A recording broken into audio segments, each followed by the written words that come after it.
What's going on, everybody? Welcome back. It's another review. It's the Halo series on Paramount Plus. It's a spoiler review. So if you haven't seen it, or maybe you don't really care to see it, so you're saying, I'll just watch the spoilers. But make sure you subscribe first. Please hit that button. Hit the notification button. Hit the bells so you know every time we got a review or a reaction or an interview or a podcast. I got a lot of stuff going on in this channel, and I hope that you join us. But you're here for Halo. Okay, so just tell you the first thing.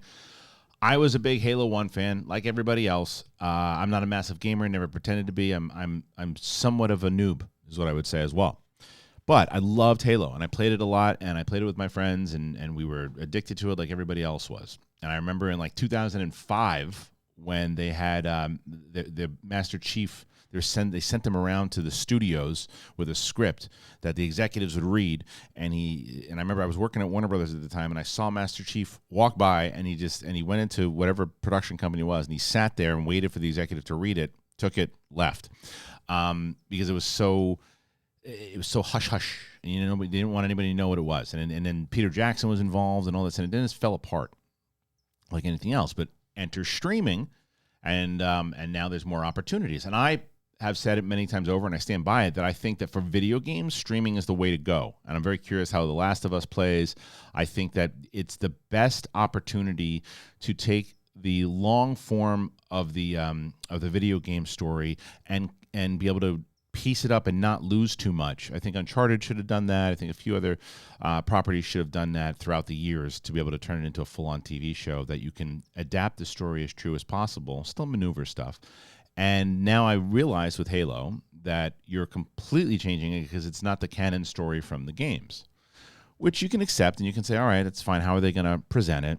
And I was worried about it because I hear, you see Pablo Schreiber's face and if they're going to do a Mandalorian thing. And I said, well, I guess I can get over that depending on how they do it. And also I want to make sure it doesn't look like a full-on old school sci-fi channel show, because that was the reason why a lot of these things didn't work in the first place. So I was curious. And what was the tone going to be? Were they going to, I didn't know. So I went in honestly very interested because of being a fan of the lore, and skeptical. So the show starts out, and it's a scene where they have the tribe, and they show that I forget the name of the organization, you guys know better than me, that the Spartans work for and all that, but they're at war with not at war, but the rebels and these other colonies all over they don't trust them. And they think that it's kind of propaganda about Covenant and all that stuff. And then there's the lead chief and his daughter, and his daughter's off getting high with her friends, or at least she's about to, out in the woods. And then the ship comes out, and the Covenant shows up. And this scene's awesome. This scene is awesome. Like they come and it's brutal when the Covenant just murders all the chief's daughter's friends, like brutally too. Not just like off screen, like brutal. Limbs getting blown off. I'm like, wow, they're going for it here. And I thought the Covenant looked awesome, and the weapons, and it took me back. The grunts and everything they were doing. I was like, this is great. This is great. And they just wipe out this village, like just wipe it out. And then what happens is that the Spartans show up, because they set up the lore of the Spartans, how the Spartans aren't human, and they say that there's like this mythos behind them, and as the villagers were talking before the Covenant attacks, and how if you ever seen them fight, and then it's like Universal Soldier is basically what it is, what it seems like, the way that they're setting it up. And then the Covenant comes in, and they don't know what to do. The Chief's trying to fight everybody back, and everybody's getting wiped out. And then the Spartans show up, and they help, and it was a fantastic scene, because for Halo fans anyway, I thought for this particular scene, the sniper rifle, the weapons, like everything, it was very true to what I remember. Now again, the lore is different, so you'd have to say, okay, this is just a different story. And I like the idea that the Spartans are coming in and they're hunting down this Covenant, and then they go inside this cave. The Spartans do, and there's only now the chief's daughter is the only one left at this entire village. She's the only one left, and she tries to get them to stay and help. And she goes to find them, and they're in this cave where the Covenant were, and there's like this technology. So John, our main Master Chief, grabs the thing, and he has these memories kind of pop back. So, meanwhile, back on the other on the home planet, I forget the woman from Truman Show. Oh my God, I can't remember her name. But anyway, she's kind of the lead who's trying to also making sure that Cortana is coming, is her program, which is a cloning program, and trying to get her to get approved. And there's like this political stuff going on. This is where, like, so the first half of the show had me. It had me. Like, I was like, and I even tweeted it out, first like 10 minutes into this thing, and I am in. Like the everything about it, the brutality of it, the mythology about it, the idea that the Covenant isn't really known to all these other places now, and now they have to do like this hunting and make sure that they're going to find them. And then they get into this story that I feel like I've seen a billion times over.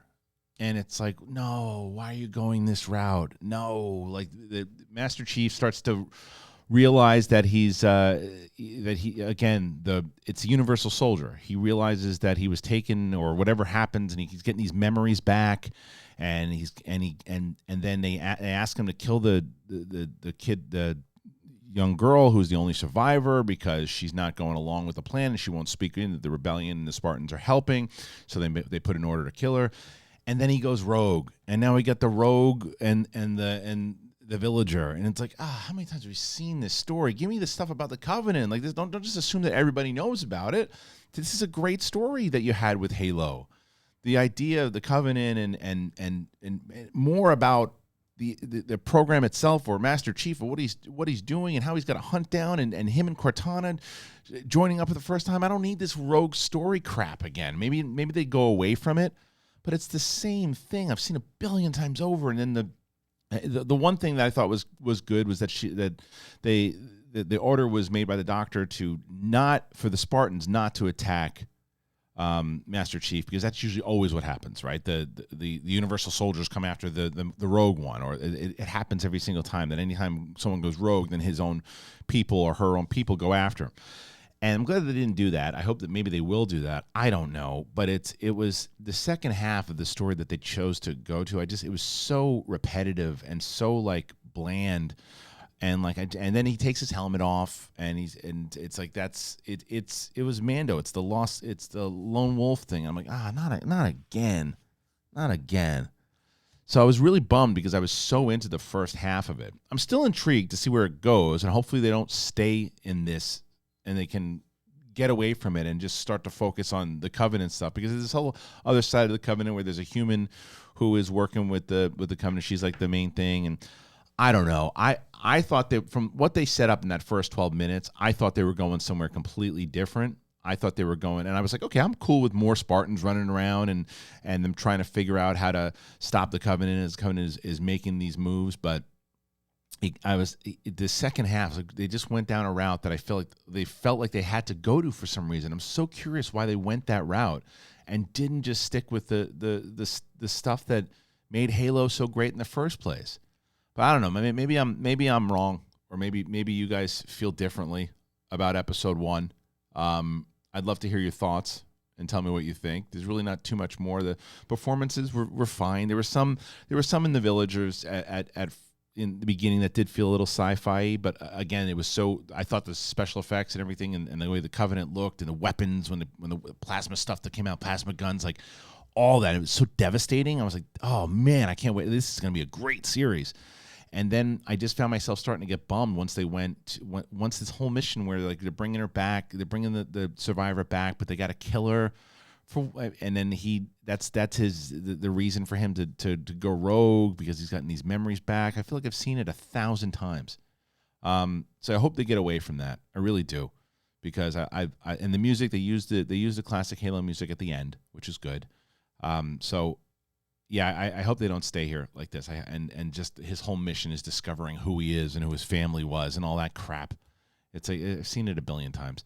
What do you guys think? Go ahead and let me know. Please comment. Please tell me. And obviously subscribe. Hit the notification button. Hit that bell. And I'd love to hear your thoughts. That's my thoughts on Halo Episode 1. That's a spoiler review. I'll be back next week to do Episode 2. All right. Peace.